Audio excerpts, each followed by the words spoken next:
आपका स्वागत है। मैं हूं दीप्ति थापा। राज्यसभा सांसद और कांग्रेस नेता मुरली देवड़ा का निधन हो गया है। 77 साल के मुरली कैंसर से ग्रसित थे। अंतिम संस्कार के लिए उनका पार्थिव शरीर मुंबई के कांग्रेस कार्यालय से विदा किया गया। मुरली देवड़ा के निधन पर प्रधानमंत्री नरेंद्र मोदी ने भी दुख प्रकट किया है। देखिए रिपोर्ट। राज्यसभा सांसद और कांग्रेस नेता मुरली देवड़ा का निधन हो गया है। 77 साल के मुरली कैंसर से जूझ रहे थे। रात करीब 3:30 बजे उन्होंने आखिरी सांस ली। अंतिम दर्शन के लिए उनका पार्थिव शरीर दोपहर 12 बजे से 2 बजे के बीच मुंबई के कांग्रेस कार्यालय में रखा गया। इसके बाद 2 से 3 बजे के बीच कांग्रेस दफ्तर से चंडवानी सोनापुर तक अंतिम यात्रा निकाली गई और वहीं पर दोपहर करीब 4 बजे उनका अंतिम संस्कार किया गया। मुरली देवड़ा के निधन पर प्रधानमंत्री नरेंद्र मोदी ने दुख प्रकट किया है। पीएम ने पूर्व केंद्रीय मंत्री को एक समर्पित नेता बताया और कहा कि पार्टी लाइन से हटकर वह अन्य नेताओं के बीच भी चर्चित रहे। पीएम ने दिवंगत नेता की आत्मा की शांति के लिए प्रार्थना की। मूल रूप से राजस्थान के सीकर से संबंध रखने वाले मुरली देवड़ा का जन्म साल 1937 में मुंबई में हुआ था। यहीं से उन्होंने बीए किया और समाज में सेवा से जुड़ गए। उनके राजनीतिक करियर की शुरुआत साल 1968 में पार्षद बनकर हुई। 1977 में वह शिवसेना के समर्थन में मुंबई के मेयर चुने गए। ऐसे ही उनके जीवन में राजनीतिक उतार चढ़ाव बनता रहा। गांधी परिवार के करीबी समझे जाने वाले मुरली देवड़ा 2 बार राज्यसभा के लिए चुने गए। यूपी की सरकार में उन्होंने पेट्रोलियम और कॉर्पोरेट अफेयर्स जैसे महत्वपूर्ण मंत्रालय संभाला था। ब्यूरो रिपोर्ट, आमने सामने न्यूज। उत्तर प्रदेश के बाली प्रेक्षागृह में एक विचार गोष्ठी का आयोजन किया गया, जहां आर्थिक तंगी की वजह से उचित भोजन व शिक्षा से वंचित बच्चों की आर्थिक मदद के लिए विचार विमर्श किया गया। देखिए।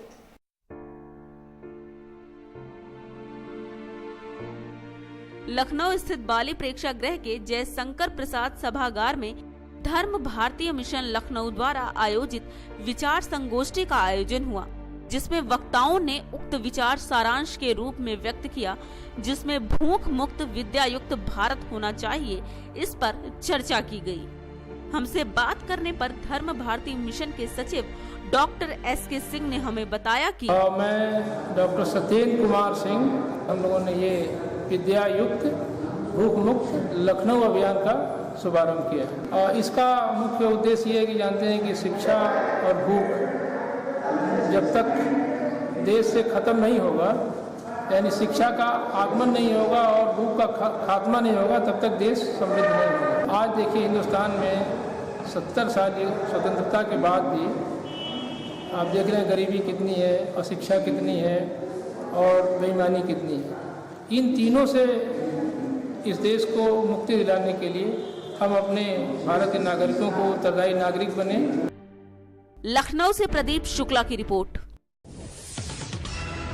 उत्तर प्रदेश लखनऊ स्थित लक्ष्मण मेला मैदान में ग्राम रोजगार सेवकों द्वारा धरने का आयोजन किया गया, जहां जनता ने सरकार के खिलाफ भी जमकर प्रदर्शन किया।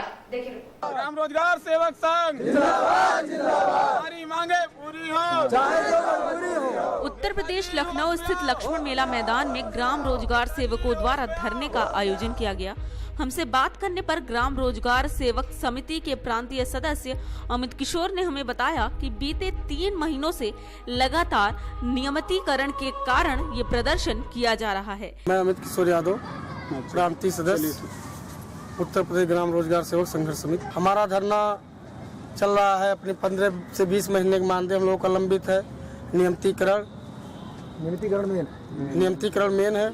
इन 2 मुद्दों को लेकर के हम लोग का आंदोलन चल रहा है। विगत कई वर्षों से हम लोग का आंदोलन चल रहा है। अभी ये हमारा 1 महीने के अंदर दूसरा आंदोलन है।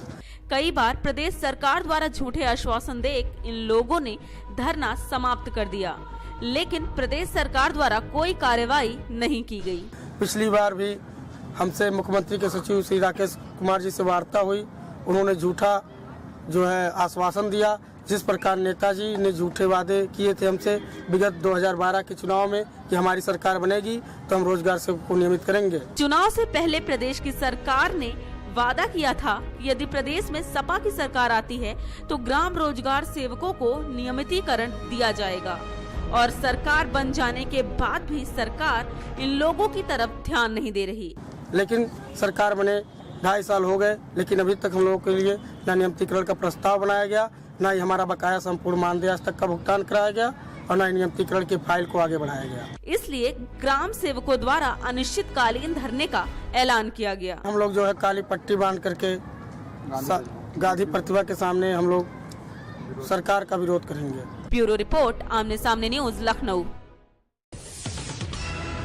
वक्त हो चला है छोटे से ब्रेक का। ब्रेक के बाद देखेंगे कुछ अन्य खबरें। पॉलिटिक्स,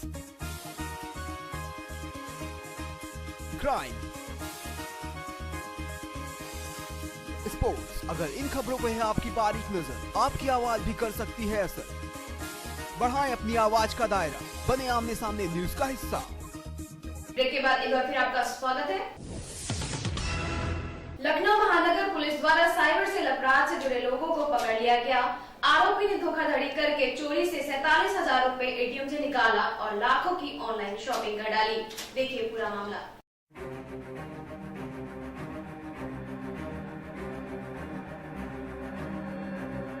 लखनऊ महानगर पुलिस द्वारा साइबर सेल अपराध से जुड़े 2 लोगों को पकड़ा गया।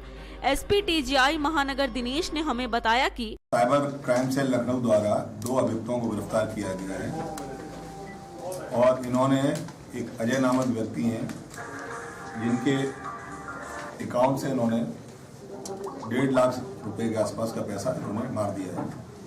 वहीं पुलिस में रिपोर्ट दर्ज कराने पर पुलिस द्वारा छानबीन करने पर पता चला कि आरोपी जगतपाल अपने एक अन्य साथी नितिन के साथ मिलकर अपने दोस्त अजय कुमार के साथ धोखाधड़ी कर रहा है। इनका एटीएम अपने पर्स में रख लिया और पिन, चूंकि रोज इनके साथ ट्रांजैक्शन करता था और ये बताते थे वो पिन यही भरता था, तो इसको पिन भी मालूम थी और एटीएम भी मालूम थी। उसने अजय के एटीएम से 47,000 रुपए निकाल लिए, बाकी 1 लाख रुपए की ऑनलाइन शॉपिंग कर डाली थी। 1.5 लाख के आसपास का पैसा ट्रांजेक्ट कर दिया। उसमें इसने मोबाइल फोन के अलावा टिकटें बुक कराई और कई काम किए। ब्यूरो रिपोर्ट, आमने सामने न्यूज, लखनऊ। राजस्थान भिलवाड़ा जिले के शाही पिपली गांव से हैवानियत का ऐसा मामला सामने आया है जहां जंगल में बकरियां चराने गई 12 साल की बच्ची का बलात्कार कर उसके ही पेटीकोट के नाड़े से गला घोंट दिया। देखिए राजस्थान के भीलवाड़ा जिले के शाही पिपली गांव में जंगल में बकरियां चराने गई एक 12 वर्षीय बालिका का हत्या किया हुआ शव मिलने से सनसनी फैल गई। ये बच्ची जब जंगल में बकरियां चराने गई तो वापस घर ही नहीं लौटी। जब ग्रामीणों ने सामूहिक रूप से इस बच्ची की तलाश की तो इसकी लाश मिलने से सबकी आंखें फटी की फटी रह गयी। प्राथमिक जाँच में पाया गया कि बच्ची के साथ दुष्कर्म करके उसकी हत्या कर दी गयी है। इसके साथ रेप हुआ है और इसको डोरी से मतलब गला दबा के मारा गया। आक्रोशित ग्रामीणों ने बिजौलिया शक्करगढ़ मार्ग पर जाम लगाकर आरोपी का पता लगा उसकी शीघ्र गिरफ्तारी की मांग की। हमारी मांग ये कि पहले मुलजिम पकड़ में आओ और फिर हम इस लाश को लेवें और ये गरीब परिवार हम चाहते हैं इसको गवर्नमेंट से सहायता मिलकर मुआवजा भी दिलाया जाए। घटना को गंभीरता से लेते हुए भीलवाड़ा पुलिस अधीक्षक ने ग्रामीणों को आरोपी का पता लगाने का भरोसा जताया। ये अभी यहाँ पहाड़ियों में मृत मिली है। कल ये बकरियां चराने आती है, गाँव वालों ने कल ढूंढा लेकिन बच्ची नहीं मिली। आज सुबह 8 बजे इन गाँव वालों को ये बच्ची मिली है जो मृत मिली है। अभी इसके बॉडी को उठाकर पोस्टमार्टम के लिए शव भेजा है। मांडलगढ़ से भगवान सिंह शक्तावत की रिपोर्ट। हाल ही में रिलीज हुई फिल्म सुपर नानी के पिट जाने के बाद रेखा ने अब एक और फिल्म की शूटिंग शुरू कर दी है। फिल्म का नाम फितूर बताया जा रहा है। शूटिंग के दौरान इस फिल्म में रेखा का लुक लीक हो गया है जिसे इंटरनेट पर काफी शेयर किया जा रहा है। देखिए नानी, घर वालों को बदलना है तो अपने आप को बदलना पड़ेगा। मानो तो हम कुमकुम जैसे, ना मानो तो राख से।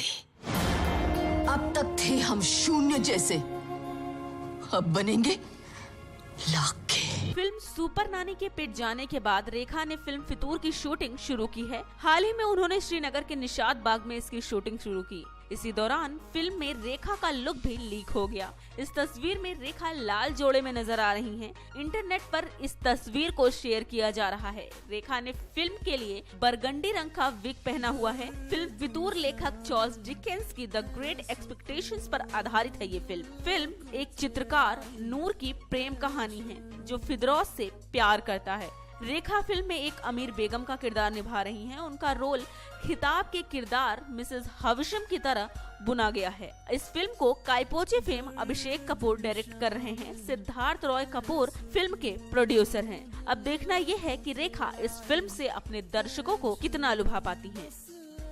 ब्यूरो रिपोर्ट, आमने सामने न्यूज। इस बुलेटिन में फिलहाल सिर्फ इतना ही। कल फिर मिलेंगे कुछ अन्य खबरों के साथ। तब तक के लिए मुझे यानी थापा को दीजिए इजाजत। नमस्कार।